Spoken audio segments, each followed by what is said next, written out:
What's up, guys? Flowgood back again. This is a video for the pre-release, Avacyn Restored Pre-release event, the deck that I built. And I was just gonna go over it and explain, why I picked the things I did and so forth. So if you hadn't seen the video where I show the 6 packs that I opened, it's the video that I posted right before this one. So if you want, pause this and go back and take a look at the other one. I'll put a link in the description. So I'll start off with my creatures.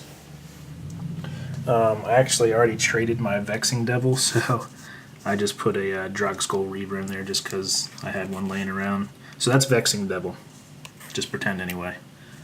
So then I pulled a Sigarda, Host of Herons, and I was like, man, that's awesome. But then I also had Avacyn Devil, which is pretty awesome too.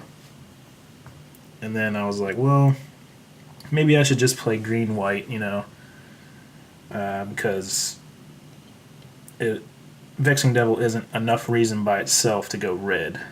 But then, of course, I pulled Slayer Stronghold, which is a red-white. So right there, I was like, oh man, I gotta go red now.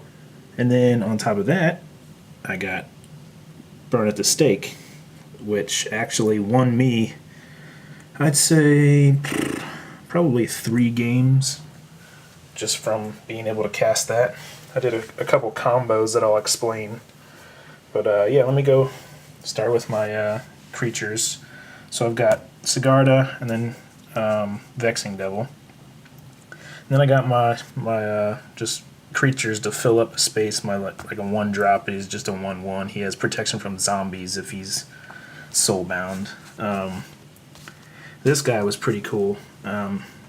He gets +1/+0 and gains trample until the end of the turn whenever a creature enters the battlefield under my control. So he definitely was swinging a lot when he was out there. And then this guy right here, when he enters the battlefield, deals damage to the player equal to the number of humans that I control. So I mean, I've got, let's see, 1, 2, 3, 4, 5, 6, 7. So 7 humans. So yeah, those guys were pretty good. So that's why I threw them in there for the red. Then I got, where we got? Wandering Wolf actually was really awesome because creatures with power less than Wandering Wolf can't block it. So say someone put out like an Angelic Wall, the 0/4 defender with flying. He couldn't do anything against my my Wandering Wolf. So he'd come out, he's a 2/1, not that big. But then I would cast, Timberland Guide, and he'd come out and I'd put a 1/1 counter on that. So now you have to have something with a power of 3 to block it. So I mean, that's pretty cool in itself. And then Wolfie Revenger, pretty great card because I mean, a 3/3 for 3 with Regenerate, and Flash. I mean, that's a pretty awesome card right there, I must say. So I went up and went, green, red, white. I did green and red, and I splashed white just for Slayer Stronghold and Sigarda. It worked out pretty well most of the time. I ended up playing 41 cards in my deck, and I splashed 2 planes. But how I could do it was like Borderland Ranger. When he comes into play, I can search my library for a basic land card and reveal it and put it into my hand. So I'd always usually go for planes, depending on the situation anyway. And then I got my big beaters over here, like 5 cost and 6 cost. Geist Trappers, they have reach when they're soulbound. I got 2 of those.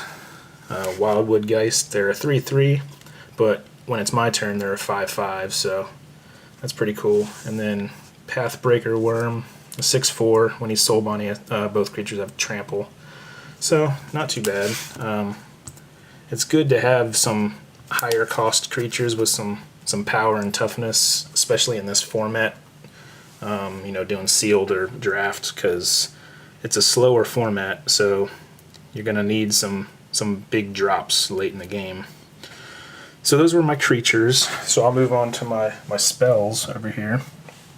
So I had Burn at the Stake, which is completely awesome game winner right here. I'll tell you a couple of combos that I did with Thatcher Revolt. It's just put 3 1/1 humans on the board with haste.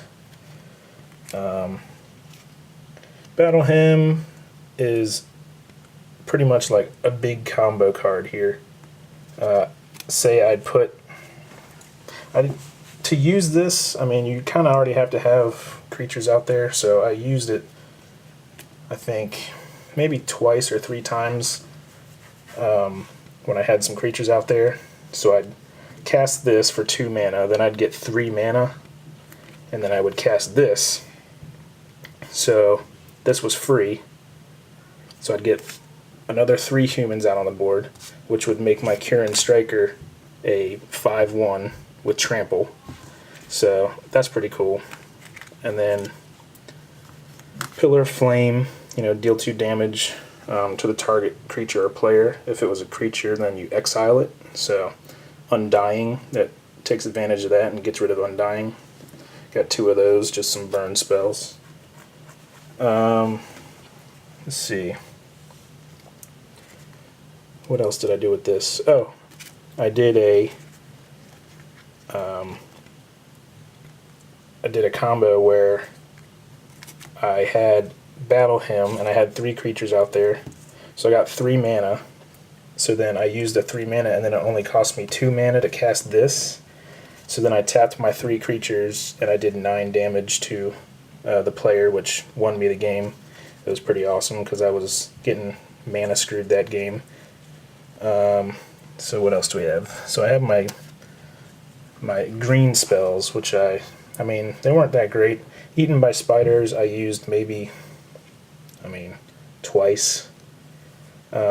Joint Assault I used to save my guys a couple times, but Abundant Growth is where, you know, the whole Splash and White also was awesome, because what this says is enchant land, and then when it enters the battlefield you draw a card. So basically you're spending 1 mana to draw a card and enchant a land, where you can add 1 mana of any color to your mana pool. So it's pretty awesome. So I would just like enchant like a forest, because I have mostly forests, and then I could use it for a red or white, you know, when I get this guy out there, and just pump my wolf that can't be blocked, you know.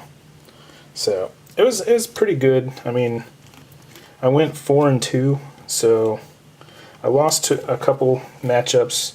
I would say that both matches that I lost to a black-white deck. So I was just having trouble with the whole, like, discard a card, or, you know, sacrifice a creature and then take 2 life away from you, or something like that. I don't know, but anyway, I did get Sigarda out, I think twice during the entire day, and I was never really mana screwed for her, because I'd always have, like, I'd either get my Borderland Ranger out, or I'd have my Abundant Growths out there to use for white, and then I'd usually have a red. I ran, let me see, I think it's 1, 2, 3, 4, 5, 6, 7, 8, 9 forests. 1, 2, 3, 4, 5, 6. 1, 2, and then 1. So I ran 18 lands, I believe it is. But it seemed to work out pretty good. The only reason I was playing white was for Stronghold and Sigarda. Otherwise, I probably would have played just red-green, but once she hit the board, it was pretty much game over, because hexproof, it's pretty amazing. I mean, everybody would try to, like, do something to her, and I'm like, nope, sorry, hexproof. So yeah, I mean, I would swing for, you know, 7 in the air every turn.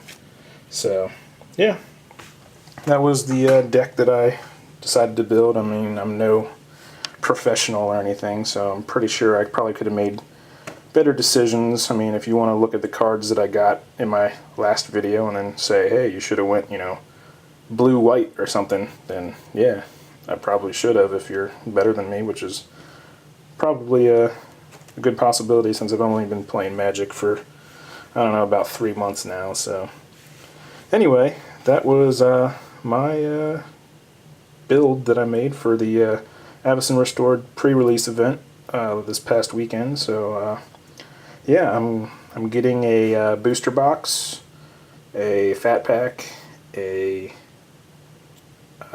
box that's one of each of the intro packs. So I'll be doing videos for all of that, and then I'm sure I'll probably get some more booster packs and stuff. So yeah, stay tuned for some more videos, and yeah, like, comment, subscribe, all that good stuff.